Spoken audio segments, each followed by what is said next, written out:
Hey guys what's up, कैसे हैं आप सभी। आई होप आप सब मज़े में हैं और आपकी प्रिपरेशन भी मज़े में चल रही है। और दोबारा से हमने एमसीक्यू की जो सीरीज़ थी उसको करना कंटिन्यू यहाँ पे कर दिया है। 15 पार्ट चैनल पे ऑलरेडी पब्लिश हो चुके हैं, वहाँ पे मैंने डाल दिए हैं। अलग से प्लेलिस्ट भी आपको मिल जाएगी कॉमर्स एमसीक्यू करके, तो आप वहाँ पे चेकआउट कर सकते हैं। उसमें हमने बहुत सारे एमसीक्यू डिस्कस किए हैं, अलग अलग जो आपके सलेबस है उसके अकॉर्डिंग ही यहाँ पे एमसीक्यू को किया गया है, तो आप उसको जाकर देख सकते हैं। काफ़ी हेल्पफुल आपके लिए होगा। ठीक है, चैनल पर नए हैं तो चैनल को सब्सक्राइब जरूर कर देना ताकि आने वाली वीडियो का आपको नोटिफिकेशन मिल सके। तो चलिए आज के क्वेश्चन को स्टार्ट करते हैं बिना देरी किए। आज के क्वेश्चंस मैंने बैंकिंग से भी लिए हैं और साथ ही कुछ आपके जो इंश्योरेंस है उससे भी लिए हैं। तो अलग अलग तरह के क्वेश्चन यहाँ पे मिक्स क्वेश्चन मैंने इंक्लूड किए हैं ताकि आपकी जो कंबाइंड जो प्रिपरेशन है वो चल सके। पहला क्वेश्चन आज का है, how many institutions are there in world bank group. देखिए वर्ल्ड बैंक ग्रुप होता क्या है, बेसिकली हम लोग जानते हैं वर्ल्ड बैंक। ठीक है, वर्ल्ड बैंक का मतलब हमारा सीधा सीधा कहीं पे अगर वर्ल्ड बैंक आता है तो हम कहते हैं कि वर्ल्ड बैंक सिर्फ एक सिंगल बॉडी है। लेकिन अगर हम वर्ल्ड बैंक ग्रुप की बात करते हैं तो इसके अंदर हमारे कितने इंस्टीट्यूशंस होते हैं, इसके अंदर हमारे पांच इंस्टीट्यूशंस हैं जिनसे मिलकर हमारा वर्ल्ड बैंक ग्रुप फॉर्म होता है। वर्ल्ड बैंक की इस्टेब्लिशमेंट कब हुई थी ये आपको पता है, 1944 में ये हुआ था। ठीक है, वर्ल्ड बैंक IMF दोनों ट्विंस माने जाते हैं और यहाँ पे उरुग्वे राउंड में इसको इस्टेब्लिश किया गया था, ये आपको पता है। इसका हेड ऑफिस वर्ल्ड बैंक का वाशिंगटन DC में है, ये भी ध्यान रखने वाली बात है। और इसके अलावा इसमें क्वेश्चन यहाँ पे टिपिकल क्वेश्चन जहाँ पे पूछ लिया जाता है कि वर्ल्ड बैंक के अंदर कितने इंस्टीट्यूशंस हैं, कौन कौन से इंस्टीट्यूशंस हैं, इसकी बात करेंगे। और इंडिया कौन से इंस्टीट्यूशंस का पार्ट है, कौन से इंस्टीट्यूशन का पार्ट नहीं है, इसकी भी हम यहाँ पे डिस्कशन करते हैं। तो इसका राइट आंसर है क्वेश्चन आंसर नंबर C 5। लेकिन कौन कौन से वो हैं उनकी चर्चा कर लेते हैं। देखिए यहाँ पे 5 कौन कौन से हैं। सबसे फर्स्ट हमारा आता है, मैं यहाँ पे लिख देता हूँ, IBRD। इसका फुल फॉर्म होता है international bank for reconstruction and development. ठीक है, I से इंटरनेशनल, B से बैंक और फॉर रिकंस्ट्रक्शन एंड डेवलपमेंट। इसका इस्टेब्लिशमेंट हुआ था 1944 में। पहला तो हो गया हमारा IBRD। सेकंड इसमें आता है हमारा IFC का फुल फॉर्म होता है इंटरनेशनल फाइनेंस कॉरपोरेशन। इसका इस्टेब्लिशमेंट ईयर है 1956। थर्ड हमारा होता है इसमें IDA, इंटरनेशनल डेवलपमेंट एसोसिएशन। इसकी इस्टेब्लिशमेंट हुई थी हमारी 1960 के अंदर। और इसमें फोर्थ आता है आपका MIGA। इसका फुल फॉर्म होता है मल्टीलेटरल इन्वेस्टमेंट गारंटी एजेंसी। ठीक है, multilateral investment guarantee agency, MIGA। ठीक है, इसकी इस्टेब्लिशमेंट हुई थी 1988 के अंदर। और लास्ट हमारा आता है ICSID। ठीक है, ये फिफ्थ वाला है, मैंने यहाँ पे लिख दिया है ICSID। इसका फुल फॉर्म होता है international centre for settlement of investment dispute. ठीक है, international centre for settlement of investment dispute. ठीक है, तो ये हमारे 5 होते हैं IBRD ग्रुप के मेंबर इंस्टीट्यूशंस, जिसमें फर्स्ट है IBRD, second IFC, third IDA, fourth MIGA और फिफ्थ है ICSID। अब बात आती है कि इंडिया इसमें से कौन से इंस्टीट्यूशंस का मेंबर है। तो इंडिया ये स्टार्टिंग के जो 4 हैं इसका मेंबर है, जबकि ICSID का मेंबर इंडिया नहीं है। ये क्वेश्चन पूछा जा सकता है, मोस्ट इंपॉर्टेंट है, ध्यान में रखेंगे। International centre for settlement of investment dispute इसका मेंबर नहीं है। ठीक है, इसका राइट आंसर हो गया ऑप्शन नंबर C। अब बात करते हैं which institutions is known as soft loan window of world bank. अब हमने बात करी वर्ल्ड बैंक ग्रुप की, तो उसके अंदर एक ऐसे इंस्टीट्यूशंस है जिसको कहा जाता है soft loan window. Soft loan window किसे कहा जाता है, फर्स्ट IFC को या IDA को, IMF या इंडियन डेवलपमेंट फोरम को। पहली बात तो देखिए वर्ल्ड बैंक की बात आ रही है तो उन 5 इंस्टीट्यूशंस में से आपका आएगा, और IMF और इंडियन डेवलपमेंट बैंक को तो आपने एलिमिनेट कर देना है, क्योंकि यहाँ पे बात करी है वर्ल्ड बैंक, क्योंकि IMF एक अपने आप में एक अलग से बॉडी है। ठीक, तो IFC होगा या IDA होगा, तो इसका सही आंसर है IDA, international development association. IFC हमारा इंटरनेशनल फाइनेंस कॉरपोरेशन होता है, इसका काम होता है हमारा लोन प्रोवाइड करना। लोन किसको प्रोवाइड करता है? ये बेसिकली ये करता है आपका डेवलप्ड कंट्री को, ठीक है, जो बड़े नेशंस हैं उनको लोन प्रोवाइड करता है, और इसकी जो रेट ऑफ इंटरेस्ट होती है वो बहुत हाई लेवल की हाई होती है, ठीक है। तो लेकिन on the other hand if you talk about IDA is also a loan window we can say, जो क्या करती है, डेवलपिंग कंट्री को लोन देती है या अंडर डेवलप्ड कंट्री को लोन देती है बहुत कम रेट पे, ठीक है। जैसे हम बोलते हैं कि यहाँ पे वर्ल्ड बैंक का ये प्रोजेक्ट काम कर रहा है, वर्ल्ड बैंक ने इतना पैसा इसको दिया है, तो वो जारी किया जाता है IDA के द्वारा, इंटरनेशनल डेवलपमेंट एसोसिएशन के द्वारा, ताकि उस अंडर डेवलप्ड जगह का या नेशन का या उसके इंफ्रास्ट्रक्चर में यहाँ पे डेवलपमेंट किया जा सके और उसको एज अ डेवलप्ड कंट्री बनाया जा सके, ठीक है। तो इसका राइट आंसर हमारा क्या हो जाएगा? Option number B is the right answer. Third question, which is not a insurable risk. अब हमने इंश्योरेंस के काफ़ी यहाँ पे क्वेश्चन पहले भी डिस्कस किए हुए हैं कि इंश्योरेंस कितने तरह का होता है और इंश्योरेंस में कौन कौन सी पार्टीज होती हैं और किस तरह से यहाँ पे ये सब चीज़ें चलती है। ये आप पुरानी वो क्वेश्चन आप वीडियो में जाकर देख सकते हैं। यहाँ पे एक अलग सा क्वेश्चन लिया गया है कि कौन सा यहाँ पे इंश्योरेबल रिस्क नहीं, यानी कि किस रिस्क को आप इंश्योर नहीं कर सकते। इंश्योरेंस क्या होता है? जब हम किसी चीज़ को, किसी लॉस को हम इंश्योर्ड कर लेते हैं, यानी कि लॉस को हम प्रिवेंट करने के लिए एक फ़िक्स अमाउंट का जो हम पेमेंट करते हैं, जिसको हम क्या बोलते हैं? प्रीमियम बोलते हैं, इंश्योरेंस प्रीमियम बोलते हैं। उसका पेमेंट हम इंश्योरेंस कंपनी को करते हैं। उसके बिहाफ में वो कंपनी हमें क्या देती है? एक श्योरिटी देती है कि अगर कल के दिन में अगर बाई चांस आपका इस चीज़ पे इतना लॉस हो गया तो we will prevent your loss, ठीक है, we will assured this loss for you. तो ये होता है हमारा इंश्योरेबल रिस्क। तो इंश्योरेबल रिस्क हमारा एक्सीडेंट रिस्क में होता है। आपको पता है एक्सीडेंट रिस्क जब भी हमारा जो व्हीकल का इंश्योरेंस होता है उसमें फर्स्ट पार्टी इंश्योरेंस होता है, थर्ड पार्टी इंश्योरेंस भी होता है, तो वो एक्सीडेंटल रिस्क का उसमें इंक्लूड हो जाता है। Loss of crop risk, crop insurance हमारा होता है जो फसलों का बीमा किया जाता है, फसल बीमा।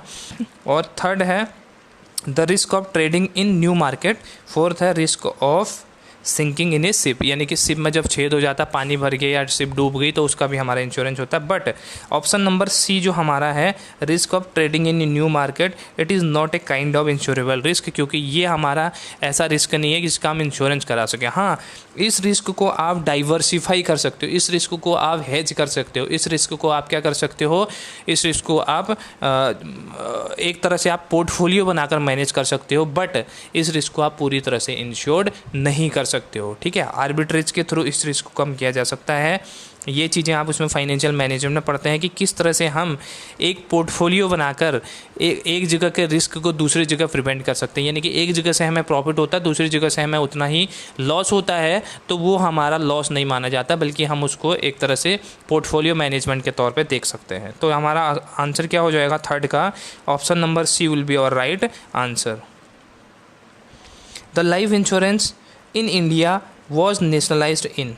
देखिए, लाइफ इंश्योरेंस हमारा जो LIC है वो नेशनलाइज कब हुआ था? तो वो हुआ था हमारा 1956 में, ठीक है। ओके, चलिए फिफ्थ क्वेश्चन है हमारा, fire insurance is based on the principle of. यहाँ पे अलग अलग तरह के इंश्योरेंस हमने पढ़े हैं, ठीक है। सॉरी, फायर इंश्योरेंस होता है, लाइफ इंश्योरेंस होता है, ठीक है, और भी इंश्योरेंस होते हैं, गुड्स के इंश्योरेंस होते हैं, प्रॉपर्टी इंश्योरेंस होते हैं, सारे सब होते हैं। लेकिन यहाँ पे बोला है कि fire insurance is based on the principle of. यहाँ पे फायर इंश्योरेंस कौन सी प्रिंसिपल पे हमारा बेस है, यानी कि एक ऐसे कौन से रूल को फॉलो करता है फायर इंश्योरेंस जिसके बेस पे हम उसके लॉस की भरपाई कर सकते हैं। पहला है हमारा अटमोस्ट गुड फेथ, दूसरा है इंश्योरेबल इंटरेस्ट, तीसरा है इंडेमनिटी, चौथा है कॉरपोरेशन, ठीक है। अटमोस्ट गुड फेथ का तो कोई मतलब नहीं है यहाँ पे इंश्योरेंस से। इंश्योरेबल इंटरेस्ट है, इंश्योरेबल इंटरेस्ट तो होना ही चाहिए, चाहे हम उसमें फायर इंश्योरेंस कर रहे हैं या इस तरह की चीज़ें, लेकिन ये कोई प्रिंसिपल नहीं है, ये बेसिक से जम्पशंस हैं। और कॉरपोरेशन तो बेसिकली हमारे एक संस्थान मान सकते हैं हम, कॉरपोरेशन से क्या रिलेटेड। लेकिन यहाँ पे इंडेमनिटी इसका राइट आंसर है, क्योंकि फायर इंश्योरेंस के अंदर हम गुड्स का इंश्योरेंस करते हैं, प्रॉपर्टी का इंश्योरेंस किया जाता है फायर इंश्योरेंस के अंदर, और प्रॉपर्टी का जितने भी गुड्स से रिलेटेड हमारे इंश्योरेंस होते हैं उसको बोलते हैं इंडेमनिटी, ठीक है। कॉन्ट्रैक्ट ऑफ इंडेमनिटी हमारा उसमें ये लॉ में क्वेश्चन वो टॉपिक होता है, उसके अंदर हम पढ़ते हैं इस चीज़ को। कॉन्ट्रैक्ट ऑफ इंडेमनिटी के अंदर दो तरह की पार्टीज होती हैं, एक होता है इंडेमनीफायर और दूसरा होता है इंडेमनिटी होल्डर। इंडेमनीफायर उसको बोलते हैं जो उस रिस्क को आपको उस रिस्क को प्रिवेंट करने के लिए आपको क्या करता है, आपको इंश्योर्ड करता है, यानी कि वो कंपनी जिसको आप इंश्योरेंस का प्रीमियम पे करेंगे वो आपका इंडेमनीफायर होता है। और इंडेमनिटी होल्डर वो होता है पर्सन जो रिस्क जिसके गुड्स का इंश्योरेंस किया जाना है, ठीक है, जिसके गुड्स का इंश्योरेंस है, जो प्रीमियम पे कर रहा है वो इंडेमनिटी होल्डर होता है। और इंडेमनिफायर वो होता है जो उसका लॉस का पेमेंट करेगा on the happening of this event. तो इसका हमारा राइट आंसर है क्वेश्चन नंबर सी जो है इंडेमनिटी।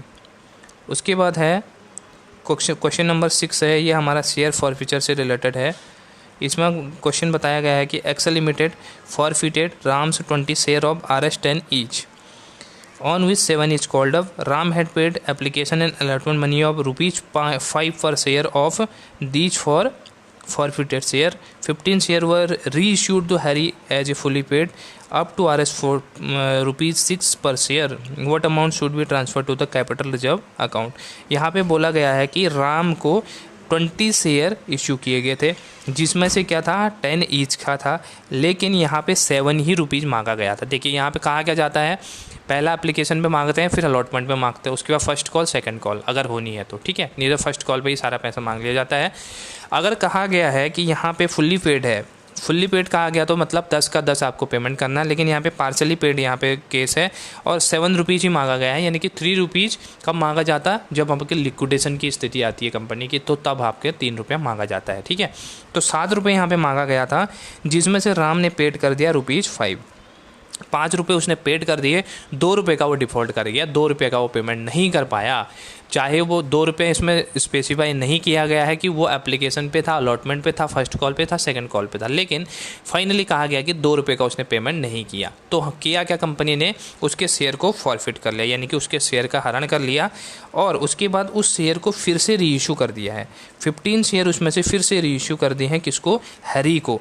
किसने का, फुल्ली पेड फॉर ₹6 पर शेयर, ठीक है। तो बोला है कि कितना अमाउंट है जो कैपिटल रिजर्व अकाउंट में जाएगा। कैपिटल रिजर्व अकाउंट में हमेशा वो अमाउंट जाता है जो हमारा सरप्लस होता है। तो यहाँ पे देख लेते हैं, सिंपल सा क्वेश्चन है, ज़्यादा कॉम्प्लिकेटेड क्वेश्चन दिया गया लेकिन आंसर ज़्यादा कॉम्प्लिकेटेड नहीं है।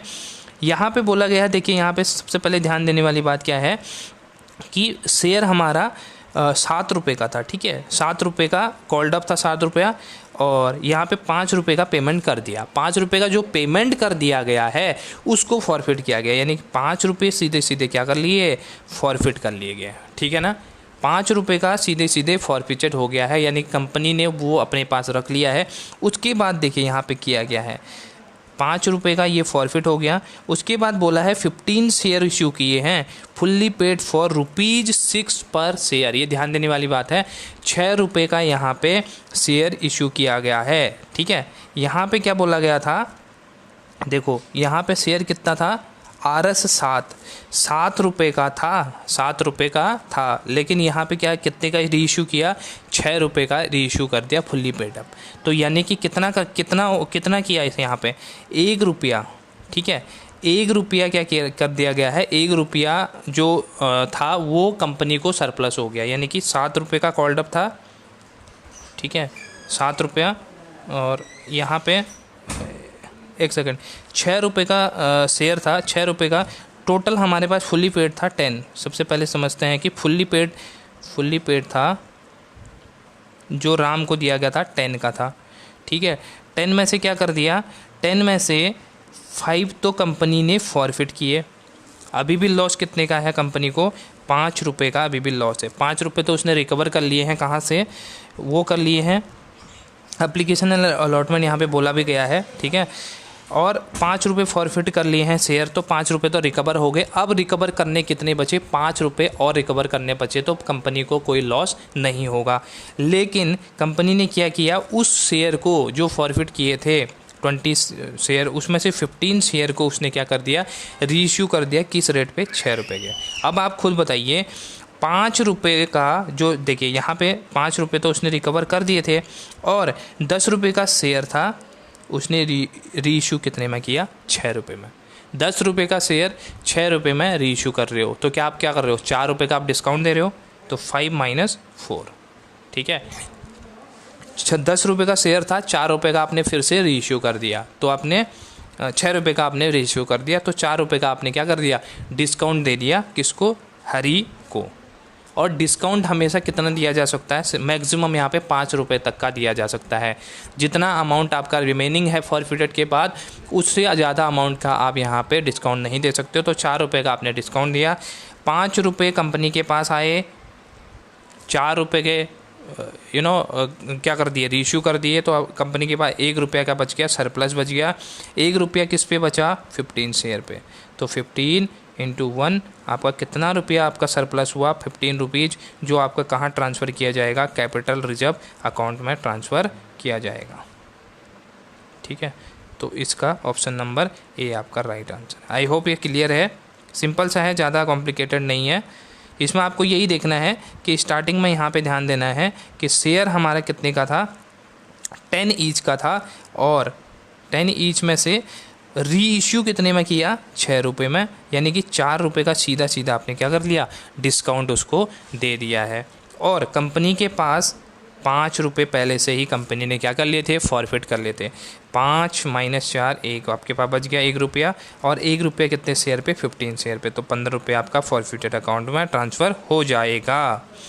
इन case of company buyback is related to, company के इस केस में बाईबैक किससे रिलेटेड है कह रहा है, तो सिंपल सा क्वेश्चन है आपका, ये है आपका शेयर से रिलेटेड। प्रोस्पेक्टस क्या होता है आपको पता है, जब कंपनी न्यू शेयर इशू करती है तो पब्लिक प्रोस्पेक्टस लेके आती है, तो उसको प्रोस्पेक्टस बोलते हैं, जिसमें कंपनी की सारी डिटेल होती है, शेयर्स की डिटेल होती है, how many shares are there to be allotted, ये सब चीज़ें उसमें होती हैं। डिबेंचर्स पे नहीं होता है, चेक्स आपको पता ही है चेक क्या होता है, ठीक है।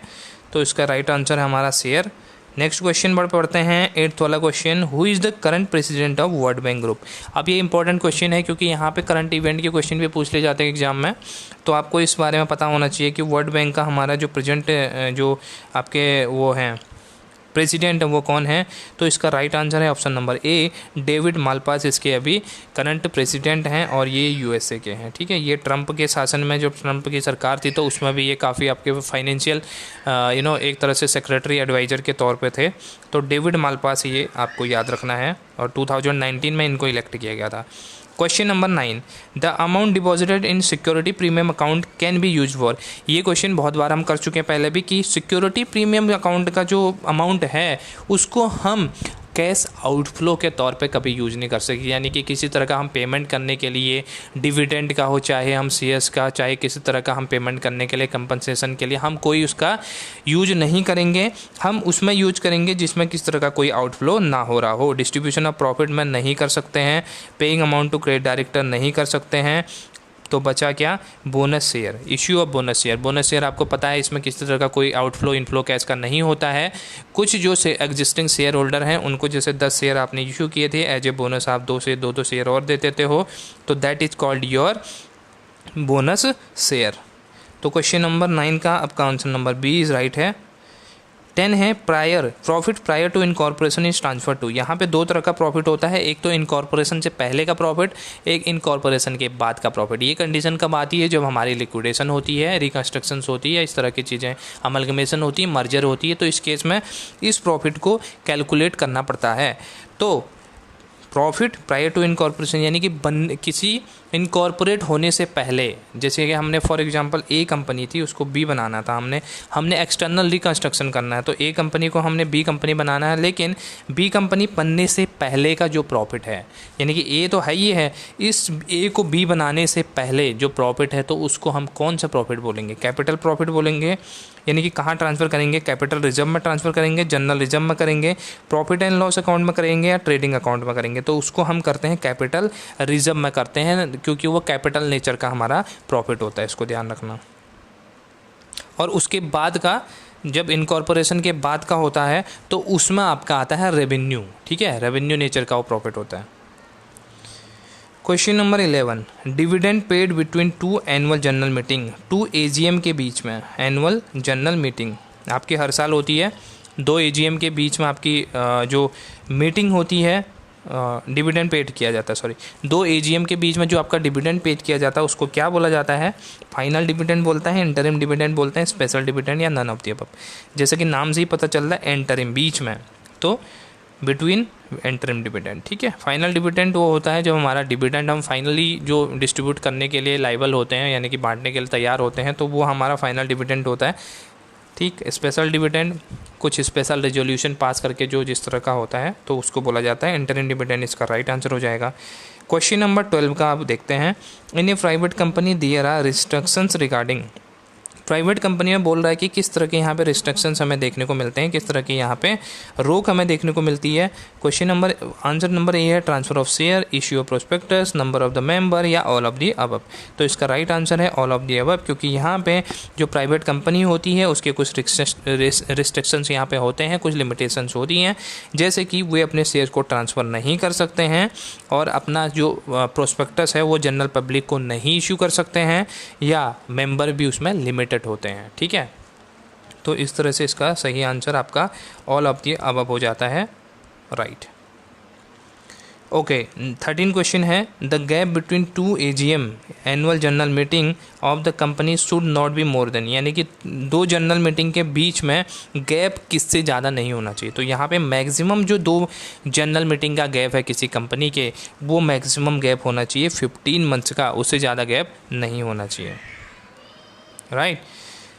अब क्वेश्चन नंबर 14 को देखते हैं। Statement containing details of item to be considered in meeting.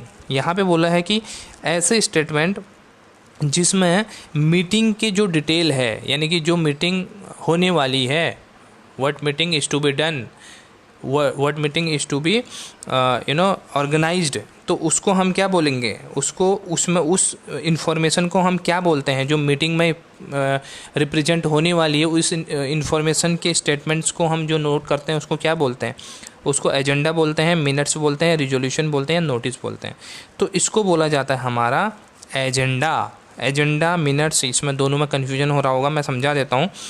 देखिए, एजेंडा बेसिकली क्या होता है, जब भी हम कोई मीटिंग करते हैं, कोई हम यहाँ पे बैठक करने वाले होते हैं, तो उस बैठक में क्या क्या चीज़ें रखी जाएंगी, कौन कौन सी बातों का वहाँ पे डिस्कशन किया जाएगा, उन चीज़ों को पहले ही नोट करना, ठीक है, मीटिंग से पहले नोट करना, उसको एजेंडा बोलते हैं। उसी चीज़ों पे, उसी एजेंडे पे यहाँ पे चर्चा की जाएगी मीटिंग में, पॉइंट टू पॉइंट, ठीक है। दूसरा मिनट्स आता है। मिनट्स किसको बोलते हैं? जब मीटिंग ख़त्म हो गई, जब मीटिंग हो गई उसके बाद उस मीटिंग में क्या क्या चीज़ों पे चर्चा की गई, क्या क्या चीज़ें उसमें बोले गई, क्या क्या इंपॉर्टेंट चीज़ें थी, कौन कौन सी वहाँ पे चीज़ें की गई, वो सब आपका मिनट्स में आ जाता है, ठीक है। रिजोल्यूशन आपको पता ही है, प्रस्ताव जिसको बोलते हैं। रिजोल्यूशन, कोई भी अगर हमारा किसी तरह का प्रस्ताव पास करना होता है तो उसको रिजोल्यूशन बोलते हैं। उसमें 2 तरह के होते हैं, जनरल रिजोल्यूशन भी होता है और स्पेशल रिजोल्यूशन भी होता है। जो हाफ मेंबर हैं, जो 50% मेंबर हैं, 51% बेसिकली हम कह सकते हैं वो जनरल, एक तरह से जनरल रिजोल्यूशन पास कर लेते हैं, लेकिन जो 75% जो मेंबरशिप की सहमति चाहिए वो हमारा स्पेशल रिजोल्यूशन के लिए चाहिए होता है। तो इस तरह से। और नोटिस किसी भी चीज़ के लिए हो सकता है, वो हमारे उससे रिलेटेड कोई नहीं है मीटिंग से। तो ये हमारा इसका राइट आंसर हो जाएगा हमारा एजेंडा, जिसको हम डिस्कस करने वाले हैं मीटिंग में, वो सब चीज़ें, वो इन्फॉर्मेशन हमारी एजेंडा कहलाती है। अब है the minimum and maximum number of members in private company. देखिए यहाँ पे बोला है कि मैक्सिमम और मिनिमम और मैक्सिमम कितने होते हैं प्राइवेट कंपनी में मेंबर। तो यहाँ पे मिनिमम 2 मेंबर हो सकते हैं और मैक्सिमम 50 मेंबर यहाँ पे प्राइवेट कंपनी में हो सकते हैं। और in the case of the banking business, ध्यान रखने वाली बात है, बैंकिंग बिजनेस में 2 और 10 की यहाँ पे लिमिट है, ठीक है। मिनिमम 2 हो सकते हैं बैंकिंग के बिजनेस में और मैक्सिमम यहाँ पे 10 हो सकते हैं। ऑन दी अदर हैंड, अगर लास्ट वन हम बात करें पार्टनरशिप फर्म की, तो इसमें मेंबर कितने हो सकते हैं? इसमें 2 to 100, ठीक है। 2 to 100 इसकी लिमिट है पार्टनरशिप फर्म की, और बैंकिंग की है 2 to 10, प्राइवेट कंपनी की है 2 to 50। और अगर हम बात करें पब्लिक कंपनी, जिसको हम गवर्नमेंट कंपनी भी बोल लेते हैं, तो उसमें क्या लिमिट है? उसमें मैक्सिमम कोई भी लिमिट नहीं है। मिनिमम लिमिट है 7 मेंबर की, लेकिन नो मैक्सिमम लिमिट, ठीक है। इसीलिए ऊपर क्वेश्चन आया था कि जो प्राइवेट कंपनी है उसमें कुछ रिस्ट्रिक्शंस होती हैं। कौन कौन से रिस्ट्रिक्शंस होती हैं, जैसे कि आपने अभी देखा मेंबर्स की रिस्ट्रिक्शंस होती है, प्रोस्पेक्टस इश्यू नहीं कर सकते जनरल पब्लिक को, और उसके अलावा क्या था और भी बहुत सारे होते हैं, जैसे कि आपको ट्रांसफ़र नहीं कर सकते शेयर को। तो ये सब चीज़ें हमारे प्राइवेट कंपनी के लिए रिस्ट्रिक्शंस होती हैं, but on the on the behalf of the public company these all are exception. ठीक है, तो ये हमारा होता है इसका मेंबरशिप के केस में। सो गाइज, ये थे हमारे आज के 15 क्वेश्चंस। आई होप कि इसमें आपको काफ़ी कुछ सीखने को मिला होगा। किसी क्वेश्चन में कोई डाउट है तो आप मुझसे पूछ सकते हैं, और इसी तरह से चैनल पे बने रहिए। काफ़ी पार्ट मैंने यहाँ पर डाल दिए हैं चैनल पे, आप जाकर देख सकते हैं। और भी कॉन्सेप्ट्स जो आपके टॉपिक्स हैं उसकी वीडियोस चैनल पे हैं, आप जाके विजिट कर सकते हैं। So thank you so much, keep watching. और नई है चैनल पे तो सब्सक्राइब कर लेना, बेल आइकन दबा लेना। Bye bye, take care.